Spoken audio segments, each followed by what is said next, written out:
NEP પ્રમાણે BSc same 1માં 2024માં આ પ્રમાણે સેમ 1નું એક્સટર્નલ એક્ઝામ પેપર પૂછાયું હતું. તો જેમાં પ્રશ્ન 1 એ આન્સર ધ ફોલોવિંગ ક્વેશ્ચન. તો તમને અગાઉ જે ચેપ્ટરો ક્લાસમાં ભણાવેલા એના વિશે ડિસ્કશન કરેલ છે અને આ પેપરની માહિતી પછી તમને ચેપ્ટરના નામ પણ આપેલા છે.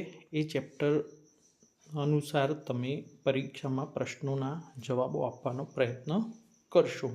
જે તમે ગૂગલ સર્ચ કરશો તો પણ મળશે અને માર્કેટમાં બી કદાચ એની બુક હશે તો પણ અવેલેબલ કરી શકાશે. પણ આ પ્રશ્નનો જવાબ તમારે તમારી રીતના આપવાનો રહેશે. કે જેમ કે આન્સર ધ ફોલોઈંગ ક્વેશ્ચનમાં 5 પ્રશ્નો તમારે લખવાના રહેશે. તો એમાં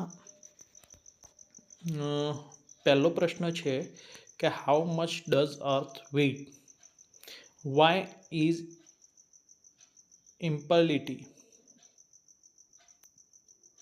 ઇમ્પર્ટિયાલિટી ઇમ્પોર્ટન્સ ઇન સાયન્સ?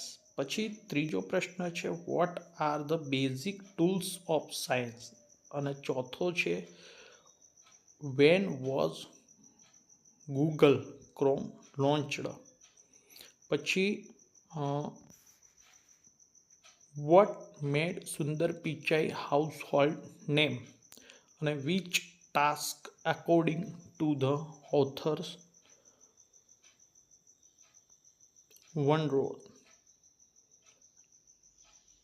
અને એના પછી છે why was king referred to the કિંગલેટ?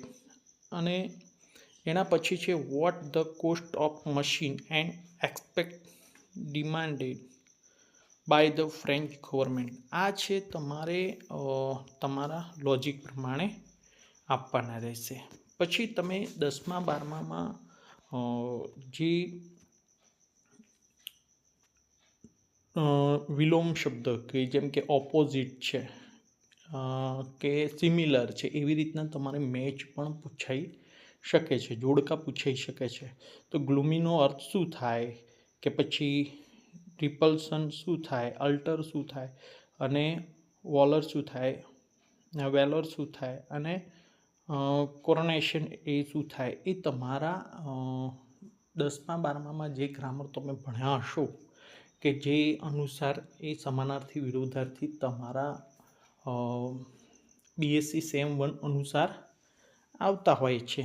તો એમાં તમારે જાતે જ એના જવાબો લોજિકથી તમારી ઓલ્ડ પ્રિપેરેશન અનુસાર આપવાના રહેશે. આનું કોઈ પર્ટિક્યુલર મટીરિયલ હોતું નથી, પણ તમારે જે જૂનું તમે અંગ્રેજી ગ્રામર ભણ્યા હશો, અંગ્રેજી ગ્રામર 10-12માં ચેપ્ટરો ભણ્યા હશો એ અનુસાર કોઈ બી વિરોધાર્થી સમાનાર્થીના જોડકા આવી શકે છે. એના પછી છે fill in the blanks appropriate option given bracket. એટલે તમારા ગ્રામરમાં ડુ, બી અને હેવ જે ક્લાસરૂમમાં આપણે ચલાવ્યું હતું અને આર્ટિકલ છે એમાંથી આવી પ્રમાણે ખાલી જગ્યા આવે છે. ખાલી જગ્યા you visit Ayodhya last month, તેમાં ડુ, ડઝ અને ડીડ. તો શું આવે એ તમને ખબર છે કે પાસ્ટ ટેન્સ હોય તો આપણે ડીડ વાપરતા હોઈએ છીએ. એ ગ્રામર પણ જે વિદ્યાર્થીઓ રેગ્યુલર આવતા હતા અને લેક્ચર રેગ્યુલર ભરતા હતા એ લોકો માટે તો સ્પેશિયલ ખાસ કે એમને આ બધી ખાલી જગ્યાઓ આવડશે જ, કારણ કે આપણે ગ્રામર સંપૂર્ણ ચલાવ્યું છે. પછી Sonu visits once in blanks week.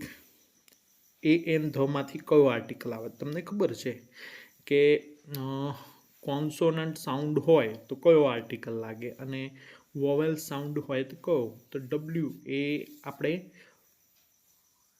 Consonant sound કહેવાય એટલે આર્ટિકલ એ આવે.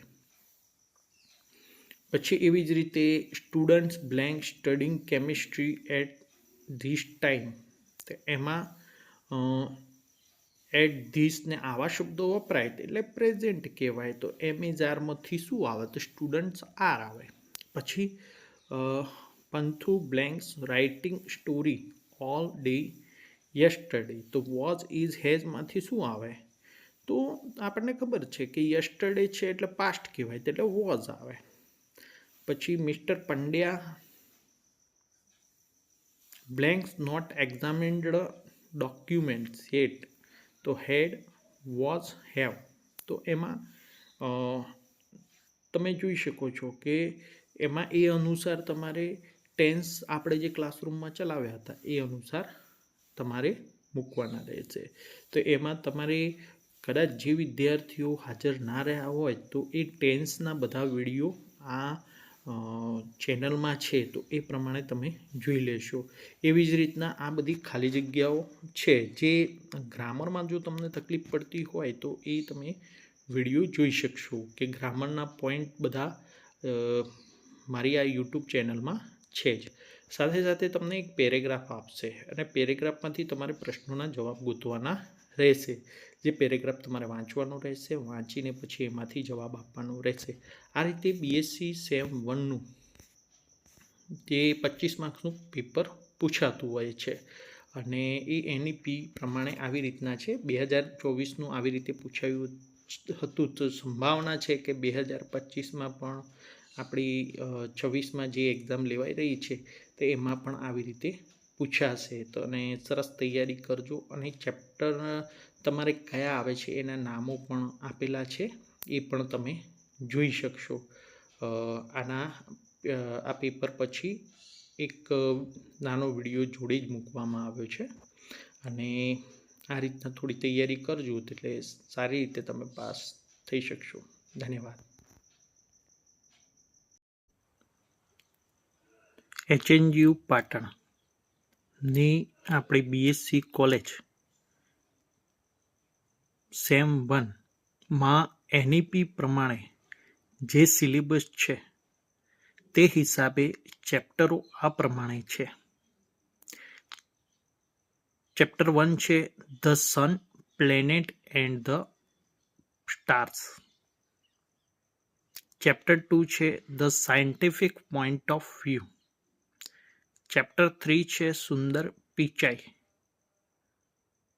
ચેપ્ટર 4 છે youth and the task ahead અને ચેપ્ટર 5 છે ટુ ડિયર.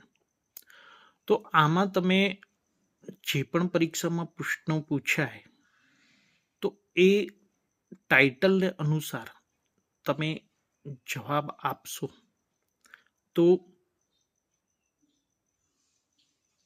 અને તે અનુસાર પ્રશ્નોનો જવાબ આપવાનો પ્રયત્ન કરશો તો પરીક્ષામાં એનો જવાબ તમારે અનુકૂળતા રહેશે, જેનો જવાબ તમારે મૌલિકતાથી આપવાનો રહેશે.